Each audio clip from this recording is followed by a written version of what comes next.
ಎಲ್ಲರಿಗೂ ನಮಸ್ಕಾರ. ಇವತ್ತಿನ ಕ್ಲಾಸ್ನಲ್ಲಿ BCom 5th semester GST question ಪೇಪರನ್ನು ಸಾಲ್ವ್ ಮಾಡೋಣ. ಸೊ ಇದು ಪ್ರೀವಿಯಸ್ ಇಯರ್ ಕ್ವಶನ್ ಪೇಪರ್ ಆಗಿದೆ 2024-25. ಸೊ ನೀವು ಇಲ್ಲಿ ನೋಡ್ಬೋದು ಕ್ವಶನ್ ನಂಬರ್ 4 ಅಂತಿದೆ. ಓಕೆ, ಸೊ ಈ ಕ್ವಶನ್ ಏನಿದೆಯಲ್ಲ, ಸೊ ಇದನ್ನ 5 ಮಾರ್ಕ್ಸ್ಗೆ ಕೇಳಿದ್ದಾರೆ. ರಾಣಿ ಚೆನ್ನಮ್ಮ ಯೂನಿವರ್ಸಿಟಿ ಬೆಳಗಾವಿ 5 ಮಾರ್ಕ್ಸ್ಗೆ ಈ ಕ್ವಶನನ್ನು ಕೇಳಿದ್ದಾರೆ. ಓಕೆ, ಸೊ ಈ ಕ್ವಶನ್ ಭಾಳ ಸಿಂಪಲ್ ಇದೆ ರೀ, ಈಸಿಲಿ ನೀವು ಅಂಡರ್ಸ್ಟ್ಯಾಂಡ್ ಮಾಡ್ಕೊಬೋದು. ಓಕೆ, ಸೊ ಆ ಥರ ನಾನು ನಿಮ್ಗೆ ಈಸಿ ವೇ ಮುಖಾಂತರ ಅಂಡರ್ಸ್ಟ್ಯಾಂಡ್ ಮಾಡ್ಸೋಕ್ಕೆ ಪ್ರಯತ್ನ ಮಾಡಿದ್ದೇನೆ. ಓಕೆ, ಸೊ ನೋಡೋಣ question. Mister Prakash, okay, mister Prakash a register dealer. Okay, so GST ಅಂದಾಗ ಸೊ ಅಲ್ಲಿ register dealer, non register dealer ಅಂತ ಸೊ ಈ ಥರ ಕ್ಯಾಟಗರಿ ಅದು ಮಾಡಿರ್ತಾರೆ. ಸೊ ನಿಮಗೆಲ್ಲ ಗೊತ್ತಿದೆ ಅದ. So brought goods from mister Anil ಅಂತ ಹೇಳ್ತಾರೆ. ಆ್ಯಂಡ್ ಅನ್ರಿಜಿಸ್ಟರ್ ಡೀಲರ್ ಅಂತ ಹೇಳ್ತಾರೆ. ಅನ್ರಿಜಿಸ್ಟರ್ ಡೀಲರ್, ಸೊ ಇದೇನು ಮ್ಯಾಟರ್ ಆಗೋದಿಲ್ಲ ರೀ, ಬಟ್ ಆದ್ರೂ ಒಂದು ಸ್ವಲ್ಪ ನೋಡಬೇಕು. Mister Anil issues invoice on 1/1/2024. So Anil ಅನ್ನೋರ ಇನ್ವಾಯ್ಸನ್ನು 1/1/2024ಗೆ ಇಶ್ಯೂ ಮಾಡಿದ್ದಾರೆ ಅಂತ ಹೇಳ್ತಾರೆ. Okay, so determine the time of supply of goods in the following cases ಅಂತ ಹೇಳ್ತಾರೆ. ಸೊ ನೆಕ್ಸ್ಟ್ ಒಂದು ನೋಡೋಣ. 2 ಕೇಸ್ ಕೊಟ್ಟಿದ್ದಾರೆ, ಜಸ್ಟ್ ಇದು 5 ಮಾರ್ಕ್ಸ್ಗೆ. ಸೊ ಫಸ್ಟ್ನೇ ಕೇಸ್ ಏನಿದೆ ನೋಡ್ರಿ, mister Prakash received goods on 15/1/2024 ಅಂತ ಹೇಳ್ತಾರೆ. Payment not made.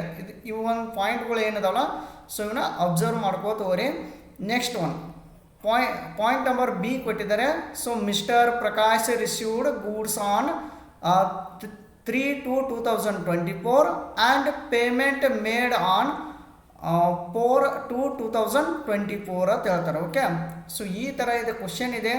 So just ಒಮ್ಮೆ ನೀವು ಈ ಕ್ಲಾಸ್ ನೋಡ್ರಿ ಅಂದರೆ ನಿಮಗೆ ಗೊತ್ತಾಗುತ್ತೆ, ಈಸಿಲಿ ನೀವು ಸಾಲ್ವ್ ಮಾಡ್ತೀರಾ. ಓಕೆ, ಸೊ ಈಗ ಏನು ಮಾಡೋಣ, ಸೊಲ್ಯೂಷನ್ ಅಂತ ಹಾಕ್ರಿ ಇಲ್ಲಿ, ಅಥವಾ ಆನ್ಸರ್ ಅಂತೇಳಿ ಮೆನ್ಷನ್ ಮಾಡ್ಬೋದು ನೀವು. ಸೊ ನೆಕ್ಸ್ಟ್ ಇಲ್ಲಿ ನಾವು 2 ಕೇಸನ್ನು ನೋಡಬೇಕು. ಫಸ್ಟ್ ಒನ್ನ mister Prakash received goods on 15/1/2024 ಒಂದು ನೋಡ್ರಿ. ನೆಕ್ಸ್ಟ್ ಒನ್ನ mister Prakash received goods on 3/2/2024 ಒಂದು ನೋಡಬೇಕು. ಓಕೆ, ಸೊ ಈ ಥರ ಇದು ಪ್ರೊಸೀಜರ್ಸ್ ಇದೆ.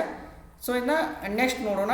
ಈಗ ಫಸ್ಟಿಗೆ ನೀವು ಏನು ಮಾಡಬೇಕಂದ್ರೆ, ಈ ಥರ ಪ್ರಾಬ್ಲಮ್ ಇತ್ತಂದರೆ ಸೊ ಅದನ್ನ ಸಾಲ್ವ್ ಮಾಡೋಕ್ಕಿಂತ ಬಿಫೋರ್ ಏನು ಮಾಡ್ಬೇಕಂದ್ರೆ ಸ್ವಲ್ಪ ಇದನ್ನು ಅಬ್ಸರ್ವ್ ಮಾಡಿರಿ. ಬೇಕಾದ್ರೆ ಎಲ್ಲರೂ ಇದನ್ನ ನೋಟ್ ಅಂತೇಳಿ ಬರೆದು ಇಟ್ಕೋರಿ, ನೀವು ನಿಮ್ಗೆ ಹೆಲ್ಪ್ ಆಗುತ್ತೆ. ಓಕೆ, ಸೊ ಇಲ್ಲಿ ಅಕಾರ್ಡಿಂಗ್ ಟು GST ಪ್ರಕಾರ ರೀ, ಸೆಕ್ಷನ್ 12(3) ಸಬ್ಸೆಕ್ಷನ್ 3 ಪ್ರಕಾರ ಸೊ ಏನು ಹೇಳ್ತಾರೆ ಅಂದ್ರೆ, earliest of the following 3 dates ಅಂತ ಹೇಳ್ಬೋದು. ಓಕೆ, ಸೊ ಈ ಕ್ವಶನ್ ಸಾಲ್ವ್ ಮಾಡ್ತೀರಂದ್ರೆ ನೀವು ಕಂಪಲ್ಸರಿ ಈ ಪಾಯಿಂಟನ್ನು ನೆನಪಿಟ್ಕೊಳ್ಳಕ್ಕೆ ಬೇಕು ರೀ. ಓಕೆ, ಸೊ ಈಗ ಅರ್ಲಿಯೆಸ್ಟ್ ಅಂದರೆ ಇಟ್ ಮೀನ್ಸ್ ಸೊ ಅಂದರೆ ಮೊದಲಿಗೆ ಯಾವ ಡೇಟ ಫಸ್ಟಿಗೆ ಬರುತ್ತೆ ಅಲ್ಲ, ಸೊ ಅದಕ್ಕೆ ಏನಂತಾರೆ ಅರ್ಲಿಯೆಸ್ಟ್ ಅಂತ ಹೇಳಿ ಕರೀತಾರೆ. ಓಕೆ, ಸೊ ಈಗ ಫಸ್ಟ್ ನೋಡ್ರಿ, ಪಾಯಿಂಟ್ ನಂಬರ್ ಫಸ್ಟ್ ಏನಿದೆ, date of receipt of goods.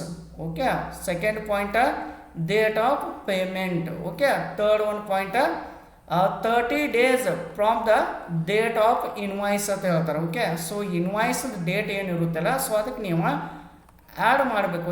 ಎಷ್ಟು ಮಾಡಬೇಕಂದ್ರೆ 30 ಡೇಸನ್ನು ಆ್ಯಡ್ ಮಾಡಬೇಕು. ನೆಕ್ಸ್ಟ್ ಡೇ ಯಾವುದು ಇರುತ್ತಲ್ಲ, ಸೊ ಅದನ್ನು ಡೇಟ್ ಆಫ್ ಇನ್ವಾಯ್ಸ್ ಅಂತೇಳಿ ನೀವು ಕನ್ಸಿಡರ್ ಮಾಡಬೇಕು. ಸೊ ಈ ಥರ ಇದೆ 3 ಕೇಸಸ್ ಅದಾವೆ ಅಕಾರ್ಡಿಂಗ್ ಟು GST ಆ್ಯಕ್ಟ್ ಪ್ರಕಾರ, ಸೆಕ್ಷನ್ 12 ಸಬ್ಸೆಕ್ಷನ್ 3 ಪ್ರಕಾರ. ಓಕೆ, ಸೊ ಈಗ ಕಮ್ ಟು ದ ಪಾಯಿಂಟ್. ಈಗ ಪಾಯಿಂಟ್ ನಂಬರ್ ಫಸ್ಟಿಗೆ ನೋಡ್ರಿ ಏನು ಹೇಳ್ತಾರೆ. ಸೊ ಇದನ್ನು ನೋಡೋಣ. ಇಲ್ಲಿ ಒಂದು ಲೈನ್ ಕೊಟ್ಟಿದಾರಲ್ಲ IA ಅಂತೇಳಿ, ಸೊ ಇದನ್ನು ನೋಡೋಣ. ಸೊ ಇದನ್ನ ಫಸ್ಟಿಗೆ ಸಾಲ್ವ್ ಮಾಡ್ಬೇಕಾದ್ರೆ ಫಸ್ಟ್ ಈ ಥರ ಹೆಡ್ಡಿಂಗ್ ಕೊಡ್ರಿ ನೀವು. So mister Prakash received the goods on 15/1/2024 but payment was not made. Okay, so ಈ ಲೈನ್ ಏನು ಕೊಟ್ಟಿದಾರಲ್ಲ ಇದೇ ಲೈನ ಬರೆದು ಬಿಡ್ರಿ. ಓಕೆ, ಸೊ ಜಸ್ಟ್ ಈ ಲೈನ್ ಮೆನ್ಷನ್ ಮಾಡಿದ್ದೇನೆ. ಸೊ ಏನು ನೋಡ್ಬೇಕಂದ್ರೆ ಇವ 3 ಕೇಸಸ್ ನೋಡ್ಕೋತ ಹೋಗ್ಬೇಕು. ಫಸ್ಟ್ ಒಂದು ನೋಡ್ರಿ, ಡೇಟ್ ಆಫ್ ದ ರಿಸಿಪ್ಟ್ ನೋಡ್ಕೋತ ಹೋಗೋಣ. ಪಾಯಿಂಟ್ ನಂಬರ್ ಫಸ್ಟ್ ನೋಡ್ರಿ, date of the receipt of goods. Okay, so ಇದು ಎಂಟರ್ ಈ ಪ್ರಾಬ್ಲಮ್ ಏನಿದೆಯಲ್ಲ, ಸೊ ಇದಕ್ಕೆ 2 ಸಿಚುವೇಶನ್ ಕೊಟ್ಟಿದ್ದಾರೆ. So date of the receipt of goods ಅಂತ ಹೇಳಿದ್ದಾರೆ. ಓಕೆ, ಸೊ ಇಲ್ಲಿ ಈಗ ನೋಡ್ರಿ mister Prakash received goods on 15/1/2024. It is A receipt of the goods ಅಂತ ನೀವು ಕನ್ಸಿಡರ್ ಮಾಡಬೇಕಿದ್ನ 15/1/2024. ನೆಕ್ಸ್ಟ್ ಸೆಕೆಂಡ್ ಪಾಯಿಂಟ್ ಏನಿದೆ ನೋಡ್ರಿ ಇಲ್ಲಿ ಡೇಟ್ ಆಫ್ ದ ಪೇಮೆಂಟ್ ಅಂತ ಇದೆ. ಓಕೆ, ಸೊ ಸೆಕೆಂಡ್ ಪಾಯಿಂಟ್ ಹಾಕ್ರಿ date of the payment. So payment ಮಾಡಿದ ಡೇಟ್ ಐತೆ ನೋಡ್ರಿ, ಪೇಮೆಂಟ್ ನಾಟ್ ಮೇಡ್ ಅಂತ ಹೇಳಿ ಕೊಟ್ಟಿದ್ದಾರೆ. ಓಕೆ, ಸೊ ಅವರ ಪೇಮೆಂಟ್ ಮಾಡಿದ ಡೇಟಾ ಕೊಟ್ಟಿಲ್ಲ ಅಂದ್ರೆ ಸೊ ನೀವು ಅದನ್ನು ಅನ್ನಿಲ್ಲ ಅಂತ ಹೇಳಬೇಕು. ಓಕೆ, ಸೊ ಪೇಮೆಂಟ್ ಮಾಡಿದ ಡೇಟ್ ಇಲ್ಲ ಅಂದರೆ ಬಿಟ್ಬಿಡ್ರಿ, ನಾಟ್ ಮೇಡ್ ಅಂತೇಳಿ ಮೆನ್ಷನ್ ಮಾಡ್ಬೋದು, ಇಲ್ಲಾಂದರೆ ನಿಲ್ಲ ಅಂತೇಳಿ ಮೆನ್ಷನ್ ಮಾಡ್ಬೋದು. ಓಕೆ, ಸೊ ಇದಾದ ನಂತರ ಲಾಸ್ಟ್ ಪಾಯಿಂಟ್ ಏನಿದೆ ನೋಡ್ರಿ 30 days from the date of invoice ಅಂತ ಇದೆಯಲ್ಲ, ಸೊ ಇದನ್ನು ಅಬ್ಸರ್ವ್ ಮಾಡಿರಿ. ಇದೇ ಪಾಯಿಂಟ್ ಹಾಕ್ರಿ ಇಲ್ಲಿ 30 days ಫ್ರಾಮ್ ದ ಇನ್ವಾಯ್ಸ್ ಅಂತ ಹಾಕಬೇಕು. ಸೊ ಇನ್ವಾಯ್ಸ್ ಯಾವಾಗ ಬಂದಿದೆ ನೋಡ್ರಿ, ಇಲ್ಲಿ ಕೊಟ್ಟಿದ್ದಾರೆ ನೋಡ್ರಿ ಮಿಸ್ಟರ್, ಎರಡು ಸಿಚುವೇಶನ್ಗೆ ಇದು ಅಪ್ಲೈ ಆಗುತ್ತೆ. Mister Anil issues invoice on 1/1/2024 ಅಂತ ಹೇಳ್ತಾರೆ. ಓಕೆ, ಸೊ ಇನ್ವಾಯ್ಸ ಇಶ್ಯೂ ಮಾಡಿದ್ದಾರೆ ಅವರು ಯಾವಾಗ ಅಂದರೆ 1/1/2024ದಾಗ. ಓಕೆ, ಸೊ ಇದನ್ನು ಸ್ವಲ್ಪ ಇಲ್ಲಿ ಅಬ್ಸರ್ವ್ ಮಾಡಿರಿ 1/1/2024. ಸೊ ನಾನು ನಿಮ್ಗೆ ಪ್ರಾಬ್ಲಮ್ ಸ್ಟಾರ್ಟಿಂಗೇ ಹೇಳಿದ್ದೀನಿ ಏನು ಮಾಡಬೇಕಂದ್ರೆ ಇದಕ್ಕೆ 30 days ಆ್ಯಡ್ ಮಾಡಬೇಕು. ಓಕೆ, ಸೊ ಏನು ಮಾಡಬೇಕಂದ್ರೆ ಈಗ ಆ್ಯಡೆಡ್ 30 days ಅಂತೇಳಿ ಮೆನ್ಷನ್ ಮಾಡ್ರಿ.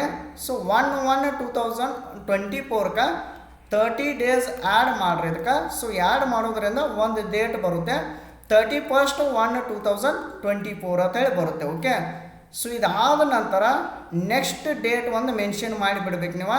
ನೆಕ್ಸ್ಟ್ ಡೇಟ್ ಯಾವುದ್ರಿ, ನೆಕ್ಸ್ಟ್ ಡೇಟ್ 1/2/2024 ಅಂತೇಳಿ ಮೆನ್ಷನ್ ಮಾಡಿಬಿಡ್ರಿ. ಸೊ ಇಷ್ಟು ನೀವು ಇವು 3 ಪಾಯಿಂಟ್ ಒಂದನೇ ಕೇಸಕ್ಕೆ ಅಪ್ಲೈ ಮಾಡಬೇಕು. ಓಕೆ, ಸೊ ಇದಾದ ನಂತರ ಈ 3 ಪಾಯಿಂಟ್ದಾಗ ಏನಿದೆಯಲ್ಲ, ಸೊ ಇದರಲ್ಲಿ ವಿಚ್ ಎವರ್ ಈಸ್ ಅರ್ಲಿಯೆಸ್ಟ್ ಅಂತ ಹೇಳ್ಬೋದು. ಓಕೆ, ಸೊ ಯಾವುದಿತ್ತೊಳಗೆ ಅರ್ಲಿಯೆಸ್ಟ್ ಇದೆ ಅಂತ ಹೇಳ್ಬೋದು. ಓಕೆ, ಅಂದ್ರೆ ಫಸ್ಟಿಗೆ ಬಂದಿದ್ದ ಡೇಟ್ ಯಾವುದಿದೆ ನೋಡ್ರಿ, ಸೊ 15/1/2024 ಫಸ್ಟಿಗೆ ಬಂದಿದ್ದೀನೋ. ಸೊ ಇಲ್ಲಿ ಅನ್ಕ ಡೇಟಾ ಇಲ್ರಿ, ಬಿಟ್ಬಿಡ್ರಿ ಅದನ್ನ. ನೆಕ್ಸ್ಟ್ ಇಲ್ಲಿದೆ ರೀ ಡೇಟ್ ಯಾವುದಿದೆ 1/2/2024 ಅಂತಿದೆ. ಓಕೆ, ಹಾಗಾದರೆ ಅರ್ಲಿಯೆಸ್ಟ್ ಡೇಟ್ ಯಾವುದಾಯ್ತು ರೀ 15/1/2024. ಓಕೆ, ಸೊ ಅದನ್ನ ಮೆನ್ಷನ್ ಮಾಡಿರಿ ಇಲ್ಲಿ. The earliest date is 15/1/2024. Okay, so ಹಾಗಾದರೆ ಏನು ಟೈಮ್ ಆಫ್ ದ ಸಪ್ಲೈ ಅಂತೇಳಿ ಮೆನ್ಷನ್ ಮಾಡಬೇಕು. ಲಾಸ್ಟಿಗೆ ಇದೊಂದು ಪಾಯಿಂಟ್ ಮೆನ್ಷನ್ ಮಾಡಿಬಿಡ್ರಿ.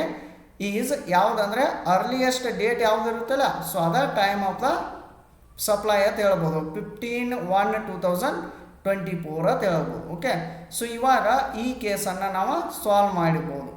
ಈ ಕೇಸ ಸಾಲ್ವ್ ಮಾಡಿದಾಯಿತು. ಸೊ ನಂತರ ಈ ಕೇಸನ್ನು ಸಾಲ್ವ್ ಮಾಡೋಣ. ಯಾವುದ ಬಿ ಇದೆಯಲ್ಲ, ಸೊ ಇದನ್ನು ಸಾಲ್ವ್ ಮಾಡೋಣ. ಏನಿಲ್ಲರಿ, ಜಸ್ಟ್ ಅಬ್ಸರ್ವ್ ಮಾಡೋದ ಈ ಥರ ಇವ್ನು 3 ಪಾಯಿಂಟ್ಗಳ ಮೆನ್ಷನ್ ಮಾಡ್ಕೋತ ಹೋಗಿಬಿಡೋದು. ಓಕೆ, ಸೊ ಈಗ ನೆಕ್ಸ್ಟ್ ನೋಡ್ರಿ, ಮತ್ತು ಹೆಡ್ಡಿಂಗ್ ಅದನ್ನ ಕೊಡ್ರಿ. Mister Prakash received the goods on, ಇಲ್ಲಿ ಕೊಟ್ಟಿದ್ದಾರೆ ನೋಡ್ರಿ. ಎರಡನೇ ಪಾಯಿಂಟ್ ಏನು ಕೊಟ್ಟಿದ್ದಾರೆ ಇದನ್ನ ಕೊಟ್ಟಾರಲ್ರಿ, mister Prakash received goods on 3/2/2024 and payment made on, ಇಲ್ಲಿ ಪೇಮೆಂಟ್ ಕೊಟ್ಟಿದ್ದಾರೆ ನೋಡ್ರಿ, ಪೇಮೆಂಟ್ ಮೇಡ್ ಆನ್ 4/2/2024 ಅಂತೇಳಿ ಕೊಟ್ಟಿದ್ದಾರೆ. ಓಕೆ, ಸೊ ಇದನ್ನು mention ಮಾಡಿಬಿಡ್ರಿ.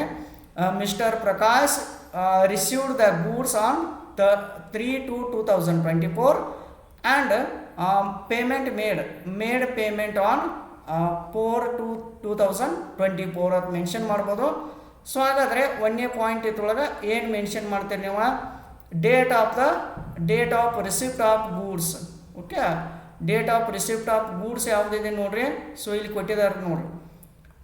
Prakash received goods on 3/2/2024 ಅಂತ ಹೇಳಿ ಕೊಟ್ಟಿದ್ದಾರಲ್ಲ, ಸೊ ಇದನ್ನು ಮೆನ್ಷನ್ ಮಾಡಬೇಕು 3/2/2024 ಅಂತೇಳಿ ಮೆನ್ಷನ್ ಮಾಡಿರಿ. ಇನ್ನು ಸೆಕೆಂಡ್ ಪಾಯಿಂಟ್ ನೋಡಿರಿ, ಸೆಕೆಂಡ್ ಪಾಯಿಂಟ್ ಏನಿದೆ ರೀ date of payment. Okay, so ಯಾವ ಪೇಮೆಂಟ್ ಮಾಡಿದ ಡೇಟ್ ನೋಡ್ರಿ, ಇಲ್ಲಿ ಜಸ್ಟ್ ಬರೀ ಡೇಟ್ ಅಷ್ಟೇ ನೋಡೋದಿದೆ. ಪೇಮೆಂಟ್ ಮೇಡ್ ಆನ್ 4/2/2024 ಅಂತ ಇದೆ. ಓಕೆ, ಸೊ ಪೇಮೆಂಟ್ ಮೇಡ್ 4/2/2024 ಅಂತೇಳಿ ಮೆನ್ಷನ್ ಮಾಡಿರಿ.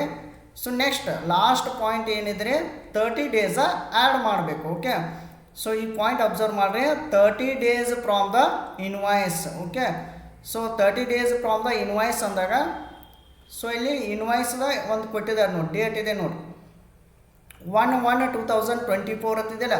ಸೊ ಎರಡು ಕೇಸಿಗೂ ಇದು ಸೇಮ್ ಬರುತ್ತೆ. ಸೊ ಇದನ್ನ ಮೆನ್ಷನ್ ಮಾಡಿರಿ 1/1/2024 ಮತ್ತು ಇದಕ್ಕೆ ಏನು ಮಾಡಬೇಕು ಪ್ಲಸ್ 30 ಡೇಸ್ ಮಾಡಬೇಕು. ಓಕೆ, ಸೊ ಇವೆಲ್ಲ ಅಕಾರ್ಡಿಂಗ್ ಟು GST ಆ್ಯಕ್ಟ್ ಪ್ರಕಾರವ.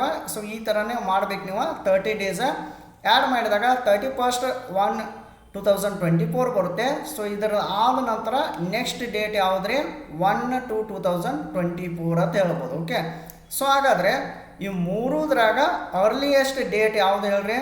So 3/2024, 4/2/2024, next 1/2/2024. ಯಾವುದು ಡೇಟ್ ಅರ್ಲಿಯೆಸ್ಟ್ ರೀ? 1/2/2024. ಸೊ ಹಾಗಾದರೆ ದ ಅರ್ಲಿಯೆಸ್ಟ್ ಡೇಟ್ ಈಸ್ 1/2/2024.